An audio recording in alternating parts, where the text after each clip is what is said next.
கிறிஸ்துவில் அன்புக்குரிய சகோதர சகோதரிகளே,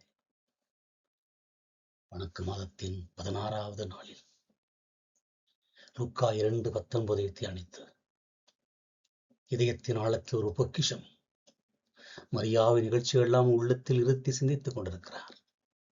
சிந்திப்பது என்பது சும்மா இருப்பதில்லை. இன்றைய காலத்தில் நாம் அப்டேட் செய்வதில்தான் குறிப்பாக இருக்கிறோம். ஆனால் மரியா சேவ் செய்வதில் சிறந்தார். தியானிக்கும் தாய். ஒரு நிகழ்வு நடக்கும் போது அதை உடனே சமூக வலைதளத்தில் பதிவதை விட அதன் பொருளை தேடுவது தியானம். வானவர் சொன்னது, இடையர்கள் சொன்னது, இடையர்களின் அனைத்தையும் அவர் கூகுள் தேடல் செய்யவில்லை. தன் இதயத்தில் இறைத்தேடல் செய்தார். மரியாதை அந்த இறைத்தேடல் மற்றும் இதயத்தின் இருத்தி தியானித்தல் என்ற கருத்தை இன்னும் ஆழமான வாழ்வியல் தியானத்தில் நாம் தியானிக்கிறோம். தகவல் சேகரிப்பு வர்சஸ் அருள் சேகரிப்பு. இந்த உலகில் நமக்கு ஒரு செய்தி கிடைத்தால் உடனே மற்றவர்களுக்கு தெரிவிக்க பார்வோர்டு செய்ய துடிக்கிறோம், ஸ்டேட்டஸ் வைக்கிறோம். ஆனால் மரியாதை செய்யவில்லை. கூகுள் தேடல் இது வெளியே நடக்கும் தேடல். இங்கே பதில்கள் விரைவாக கிடைக்கும், ஆனால் அவை ஆழமற்றவை. இது அறிவை நாலேஜை வளர்க்கும். இறை தேடல் இது உள்ளே நடக்கும் தேடல். மரியா தனக்கு தெரிந்த செய்திகளை வைத்து ஒரு டேட்டா அனாலிசிஸ் செய்யவில்லை. மாறாக கடவுள் இந்த நிகழ்வின் வழியாக என்னிடம் என்ன பேசுகிறார் என்று கேட்டார். இது ஞானத்தை வளர்க்கக்கூடியது. நாம் வாழ்வு ஒரு பிரச்சனை வரும்போது நாம் முதலில் செய்வது உறவினர்களுக்கும் நண்பர்களுக்கும் போன் செய்வதுதான். மரியா செய்த முதல் காரியம் என்ன? மௌனம். அந்த மௌனத்தில் தான் கடவுளின் குரல் தெளிவாக கேட்டது. அடுத்த நிகழ்வுகளை தொகுத்தல். சிந்தித்துக் கொண்டிருந்தார் என்பதற்கு பயன்படுத்தப்பட்ட கிரேக்க சொல் சிம்பாலா சுதா என்ற வார்த்தை. இதற்கு ஒன்றாக சேர்த்தல் அல்லது ஒப்பு நோக்குதல் என்று கூறப்படுகிறது. மரியா என்ன செய்தார்? மங்கள வார்த்தையின் போது வானவர் சொன்ன அந்த உன்னதமானவர் என்ற சொல்லையும் மற்ற துலகத்தில் வருவை ஒன்றாக வைத்து பார்க்கிறார். முரண்பாடுகளை அவர் முன்முனைப்பாக மாற்றவில்லை, ஒரு சித்திரமாக மாற்றினார். இறையல் பார்வை என்ன? ஒரு தியானிப்பவர் என்பவர் வாழ்க்கையில் நடக்கும் சிதறிய துண்டுகளை சேக்ரெட் பீசஸ் இணைந்து அது இறைவனி திட்டத்தை கட்டடைவார். ஜீரணித்தல் என்னும் தியானம் இங்கே என்னது? நம் உணவை உண்ணும் போதெல்லாம் உண்பது போல மரியா இறைவார்த்தை உண்டார். உணவு எப்படி ரசத்தோடும் சதையோடும் கலக்கிறதோ, ரத்தத்தோடும் சதையோடும் கலக்கிறதோ, அப்படித்தான் மரியா தியானித்த வார்த்தை அவர் வாழ்வோடு கலந்தது. நாம் பல நேரங்களில் இறைவார்த்தைகளை பஃபட் சாப்பாடு போல சாப்பிடுகிறோம். அது ருசியாக இருக்கிறதா அதை மட்டும் எடுத்துக் கொள்கிறோம். உதாரணமாக, உன்னை ஆசீர்வதிப்பேன் என்கிற வார்த்தை. ஆனால் மரியா கிடைத்த வார்த்தை பிட்டர் காட், பாகக்காய் போல கசப்பான சவால்களை கொடுத்தது. மரியா தன் இதயத்தில் நிறுத்தினார் என்றால் அந்த வார்த்தை தன் இதயத்தை காயப்படுத்தினாலும், உதாரணமாக எகிப்துக்கு ஓடி போதல், அவர் அதை துப்பவில்லை, மாறாக தியானித்து அதை ஜீரணித்தார். இதயம் ஒரு பாதுகாப்பான பெட்டகம், சேக்ரெட் வால்ட். லூக்கா நற்செய்தியா மரியாவை ஆவண காப்பகம் போல சித்தரிக்கிறார். உலகம் ஒரு செய்தியை மிக விரைவில் மறந்துவிடும். ஆனால் மரியாவின் இதயம் ஒரு பொக்கிஷ பெட்டி. அங்கே கசப்புகள் வைரம் போல பாதுகாக்கப்பட்டன.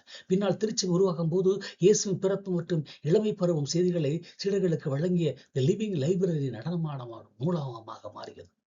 அவர் கூகுளில் சேமிக்கவில்லை கிளவுட் ஸ்டோரேஜ், மாறாக இரத்த நாளங்களில் சேமித்தார். மரியாளின் இறைத்தேடல் நமக்கு சொல்லும் பாடம் இதுதான்.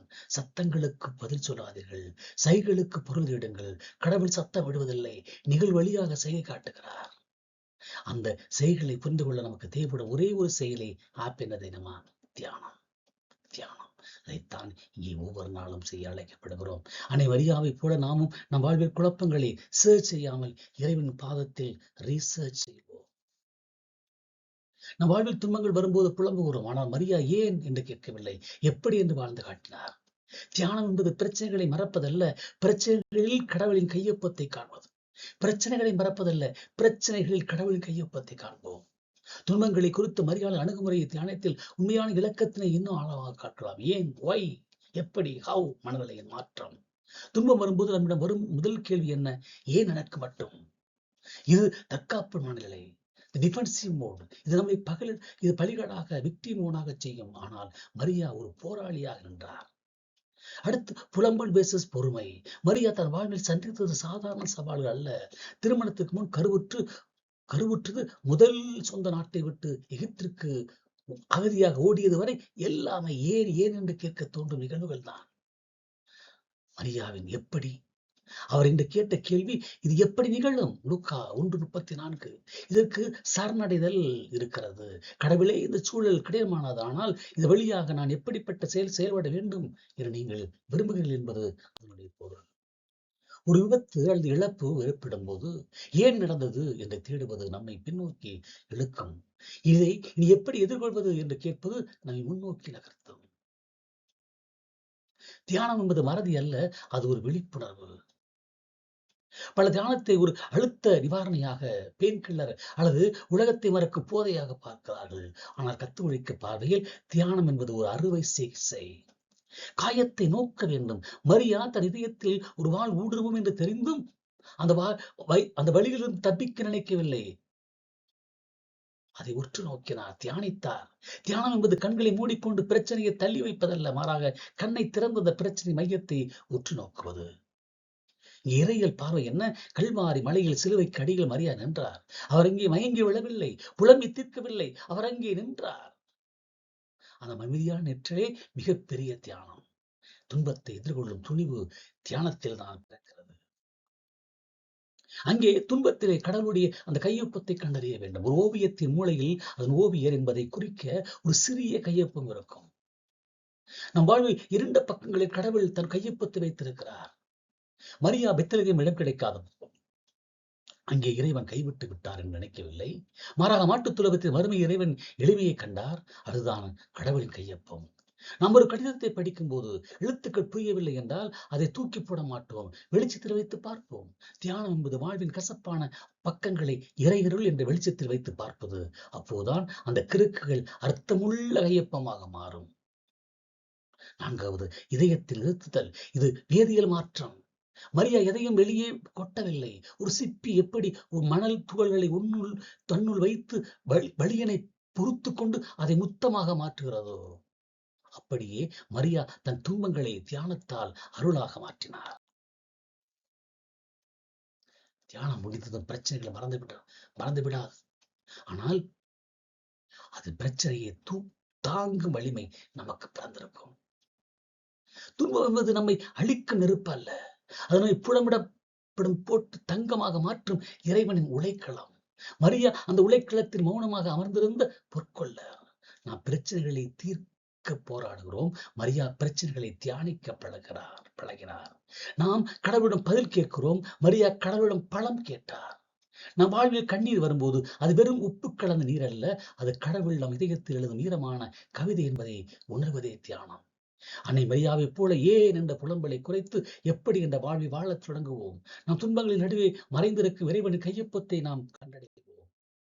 மே மாதம் 16ஆம் நாள் அன்னையின் குடநலங்கள் இறையியல் பார்வையை நம்மை வாழ்வாக்குவோம். மே மாதத்தின் 16ஆம் நாளில் அன்னையின் ஒரு சில முக்கிய பண்புகளை நாம் தியானிக்கலாம். தியாழ்ச்சி, ஆண்டவருடைய அடிமை, பொறுமை, எருசலேம் பயணம் முதல் கல்வாரி வரை காட்டிய அமைதி. மரியா ஒரு சூப்பர்மாம் கல்யாண வீட்டில் ரசம் தீர்ந்து விட்டதா என்று கவலைப்படுவது போல காணா ஒரு திருமணத்தில் திராட்சை ரசத்தை கவனித்து உதவி செய்கிறார். அடுத்ததாக மரியா ஒரு உடன்படிக்கை பிள்ளை. மை மாதத்தில் வழக்கம் நோக்கமும் இங்கே அடங்கியிருக்கிறது.